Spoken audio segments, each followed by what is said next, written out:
Marinho, eu vou perguntar para quem sabe. Sabe quem sabe? A Carla Mendes, a editora do Notícias Agrícolas, que está conosco ao vivo. Carlinha, te peguei no pulo. Responde aí para o Marinho, por que o algodão está caindo agora? Está caindo enquanto que a soja... Peraí, enquanto que o petróleo... Põe os preços aí, Davi. Enquanto que o petróleo está subindo bem, o petróleo está subindo 3%, 3,11%, o algodão está caindo 1,5%. A libra está a 80,56, mas está um preço lá em cima. Mas por que estaria caindo hoje, dona Carlinha? Boa tarde. Boa tarde, João. Boa tarde a todos os amigos do Tempo e Dinheiro.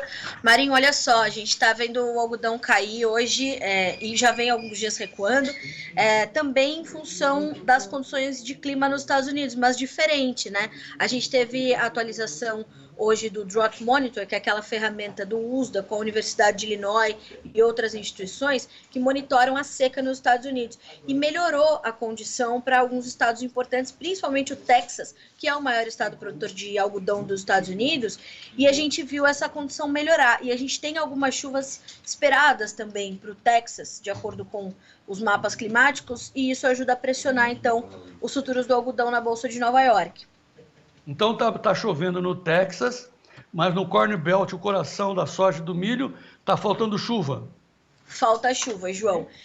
Toda quinta-feira, essa ferramenta, né, o monitor da seca, o Drought Monitor, ele traz uma atualização da expansão da seca no território americano.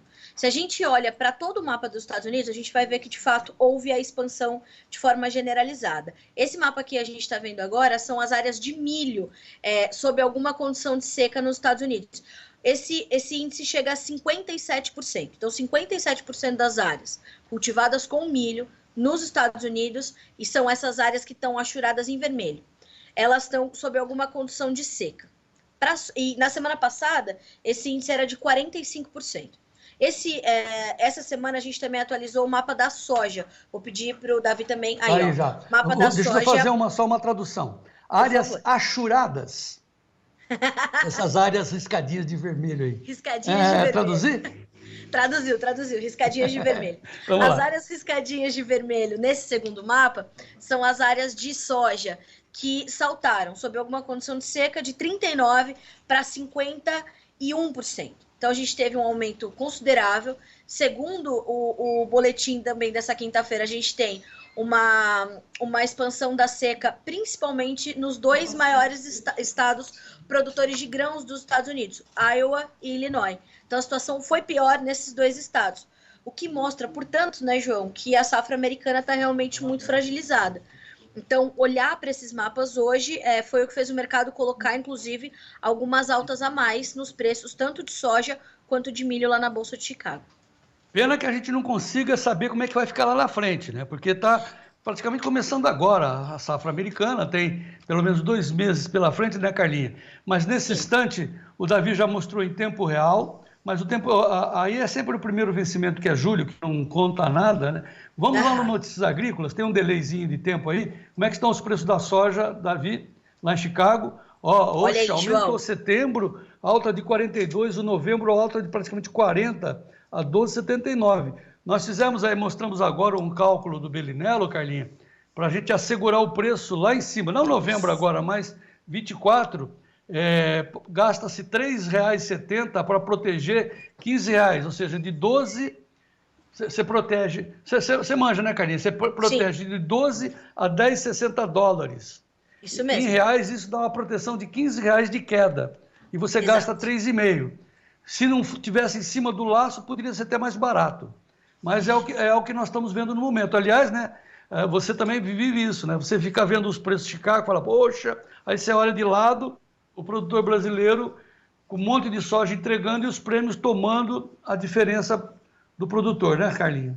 Exatamente o que está acontecendo agora. Se a gente abre a tela de Chicago, como a gente acabou de mostrar, o senhor vai ver que sobem mais fortemente os vencimentos mais alongados, que já são os referentes à safra nova. Então, o setembro, que é uma referência importante para a safra americana, 42 de alta agora, o novembro, 12,79, 39,75 de alta. O novembro é a principal referência para a safra americana, né? O contrato mais negociado, com maior volume de contratos sendo negociado. Então, perceba, a gente, essas altas nos vencimentos mais mais longos, elas deixam claro que, de fato, esse mercado está subindo em função do clima.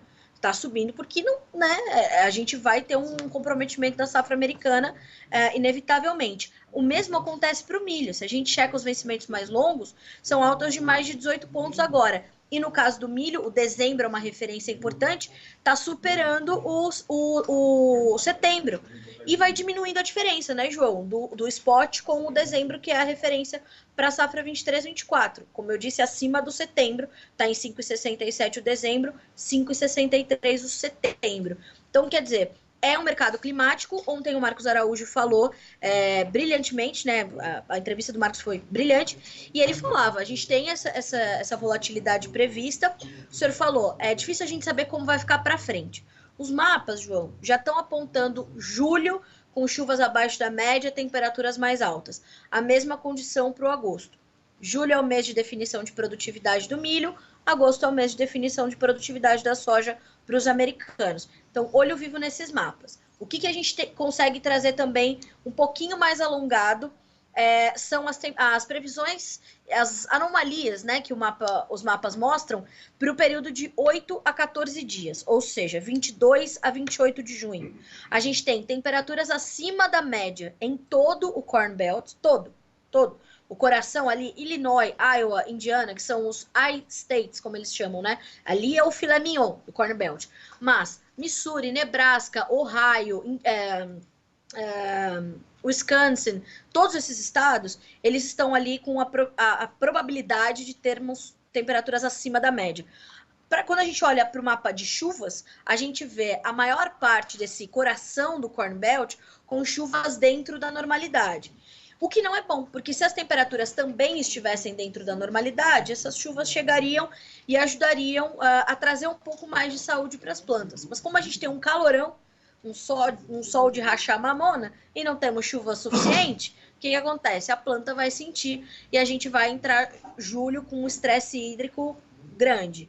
Então, a gente precisa ter atenção a esses detalhes. As temperaturas agora me chamam mais atenção ainda por conta dessas chuvas que devem ficar para esse período, né, para esse finalzinho de junho, dentro da normalidade.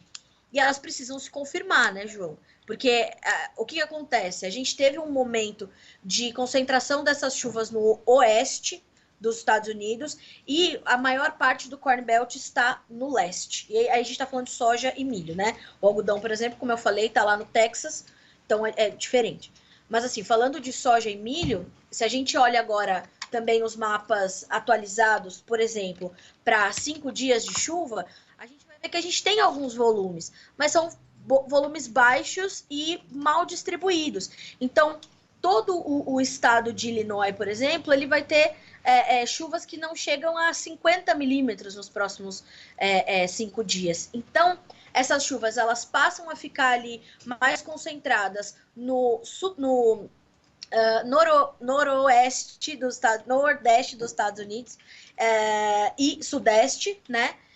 E no coração do Corn Belt mesmo elas chegam, além de pouco volumosas, elas chegam também mal distribuídas. E essas chuvas esparsas é que trazem essa preocupação para o mercado. Então, hoje, o que a gente está vendo com essas altas fortíssimas na soja, e aí a gente estende isso, inclusive, para os derivados, né? Não sobem só os futuros do grão, mas os futuros de óleo e de farelo também sobem, claro, né? Naturalmente. A gente tem preocupações. O óleo de soja agora, João, está com 3,6% de alta. 3,6% de alta. Tá. O Emerson Antoniacomi, meu amigo lá de Ponta Grossa, falou que você é uma fera. Oh, meu Deus. Obrigada. O Elisandro Colombo também disse que você é muito competente. E o Jorge Grão, que disse que você é o Vlamir de Saia. Mas quem me criou, né? Foi mais ou menos por aí. Não, maravilha. Isso que compensa a gente, né, Carlinha? Muito bom. Obrigado, viu? Ô, Carlinha, eu vou botar você no brete agora. Ó, no brete, no cantinho. Eu vou fechar aqui a minha enquete, mas eu quero saber em quem você votaria. Porque ontem, você está sabendo, que os deputados, os nobres senhores deputados, aprovaram uma lei que, se você falar mal deles, está danada, né? Aí, então, a discriminação contra políticos agora é crime. Você votaria como, dona Carlinha? Você que sabe tudo. Opção 1, Ó, eles têm razão. 2, eles são os deuses. Opção 3, piada pronta. Como é que você vota?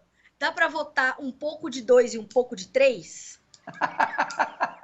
Porque ele é uma duro, piada né, cara? pronta, realmente, né? Aí a gente vai se resguardar onde dá. E são deuses, né, João? Eles estão realmente no Olimpo de Brasília, uma coisa louca. E a gente... É incrível, né, João? Como ainda tem uma parcela importante da população que não entende que isso chama censura. Não pode falar, porque também falar censura, a gente é censurado. Então é difícil. Eu tô aqui não no risco, você sabe, né? Ó, sim. Piada pronta tá ganhando, 64%. Ô, Davizinho, pode fechar a enquete? Tá bom demais, já entendemos, o povo já entendeu, muita gente participando hoje. Dona Carlinha, Vlamir de Saias, muito obrigado mais uma vez. João, eu posso só complementar com uma informação que saiu há pouquinho? A ANOPA, que é a Associação dos Processadores de Oleaginosas dos Estados Unidos, trouxe também os dados para o esmagamento de soja por lá. E também os estoques de óleo de soja nos Estados Unidos, o que mostra e ajuda a justificar essas altas de 13,5% no óleo. O esmagamento de soja em maio, né, porque é sempre um mês para trás, de soja em maio nos Estados Unidos foi recorde para o mês, foi 4% maior na comparação com o maio de 2022, e nós tivemos esse número também acima das expectativas do mercado.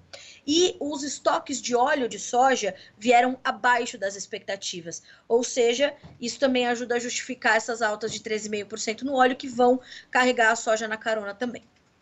Nossa Senhora, essa mulher é pura informação. Mais informações da Carlinha Mendes lá no Notícias Agrícolas, seja o produtor rural muito, mas muito bem informado, com a equipe do Daniel Olive, da Carlinha, enfim, todo esse pessoal do Notícias Agrícolas, brilhante pessoal. Parabéns pelo trabalho de vocês. Muito obrigado, viu, Carla? Até amanhã. Até amanhã, João. Obrigada, bom trabalho. Boa tarde para os amigos do Tempo e Dinheiro.